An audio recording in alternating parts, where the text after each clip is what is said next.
Assalamualaikum warahmatullahi wabarakatuh. Bismillah, alhamdulillah alladzi ja'ala Ramadan syahrus siyama lil mu'minin. Wassalatu wassalamu ala sayyidina wa habibina Muhammadin wa ala alihi wa ashabihi ajma'in, amma ba'du.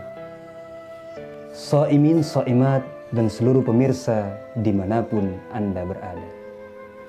Sebagai hamba Allah, seusai sholat, kita seringkali menengadahkan tangan, berdoa di hadapan Allah Subhanahu wa Ta'ala. Salah satu doa yang seringkali kita minta kepadanya, Allahumma inna nas'aluka ridhaka wal jannah wa na'udzubika min sakhatika wan nar. Dengan doa yang kita baca, kita berharap Allah Subhanahu wa Ta'ala memberikan tiket surganya. Saudara-saudaraku sekalian, para pemirsa dimanapun Anda berada, ada sebuah ungkapan Nabi kita Muhammad sallallahu alaihi wasallam dengan kalimatnya yang begitu singkat, namun dapat menginspirasi umat hingga menjadi ilmu yang bermanfaat, tidak cuma di dunia ini, namun sampai ke akhirat. Apa itu? Al-jannatu mustaqatun ila arba'atin nafarin. Surga merindukan 4 golongan manusia. Jika 4 golongan ini ada dalam diri kita, maka kita termasuk orang-orang yang dirindukan oleh surganya Allah Subhanahu wa Ta'ala. Siapa yang pertama? Orang-orang yang dirindukan oleh surganya Allah Subhanahu wa Ta'ala.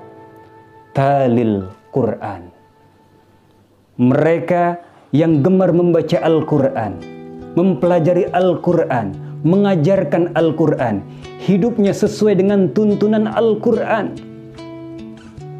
Al-Quran tidak hanya dijadikan sebagai hiasan rumah, tapi di dalam rumah tersebut orang-orangnya gemar membaca Al-Quran.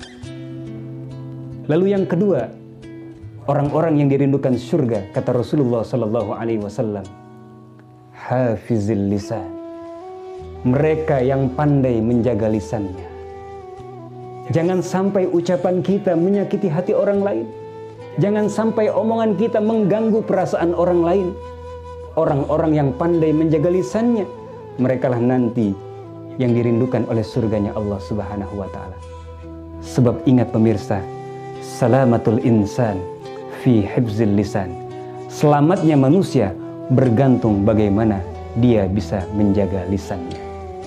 Hingga diperkuat oleh hadis Nabi kita Muhammad sallallahu alaihi wasallam, man kana yu'minu billahi wal yaumil akhir falyakul khairan aw liyasmut.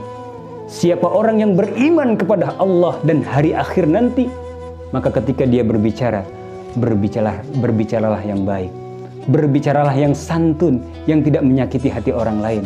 Kalaupun dia tidak mampu, maka diam jauh lebih baik baginya. Lalu yang ketiga, kata Rasulullah sallallahu alaihi wasallam, orang-orang yang dirindukan oleh surganya Allah Subhanahu wa Ta'ala, mereka nanti yang mendapatkan tiket surganya Allah Subhanahu wa Ta'ala, mud'imil ji'an. Mereka yang suka berbagi terhadap sesama. Bulan Ramadan, salah satu pelajaran yang dapat kita petik melalui kurikulumnya yang maha sempurna, di sini kita diajarkan untuk berbagi. Merasakan lapar bersama, haus pun bersama. Bayangkan saudara, lapar dalam hitungan jam seperti ini jadinya. Haus dalam hitungan jam seperti ini jadinya. Bagaimana dengan saudara-saudara kita yang seharian full tidak makan, tidak minum? Maka di bulan Ramadan ini, salah satu pelajarannya, berbagilah terhadap sesama. Orang-orang yang suka berbagi, yang suka berinfak, terutama di bulan Ramadan yang mulia ini, maka merekalah orang-orang yang dirindukan oleh surganya Allah Subhanahu wa Ta'ala. Dan yang terakhir, kata Rasulullah sallallahu alaihi wasallam, manusia-manusia yang dirindukan oleh surganya Allah Subhanahu wa Ta'ala, shaim fi syahrir Ramadan. Mereka yang ketika hadirnya bulan Ramadan berpuasa di dalamnya. Karena perintah puasa bukan hanya untuk saat ini, namun orang-orang terdahulu pun diperintahkan oleh Allah untuk melakukan puasa di bulan suci Ramadan. Tapi ingat, puasa Ramadan hanya ditujukan khusus bagi hamba-hamba Allah yang memiliki kadar iman di dalamnya. Mudah-mudahan 4 golongan ini ada dalam diri kita semua, sehingga kita menjadi hamba-hamba Allah yang dirindukan oleh surganya Allah Subhanahu wa Ta'ala, mendapatkan tiket surganya Allah Subhanahu wa Ta'ala, dan yang terpenting masuk surga bersama Rasulullah Sallallahu Alaihi Wasallam. Selamat berbuka puasa. Mudah-mudahan ibadah puasa kita diterima oleh Allah Subhanahu wa Ta'ala, dan selamat menghidupkan hari-hari Ramadan dengan beraneka macam kebaikan. Mudah-mudahan Ramadan tahun ini menjadi Ramadan yang terbaik dibanding Ramadan sebelumnya. Hadanallahu iyyakum majma'in. Wassalamualaikum warahmatullahi wabarakatuh.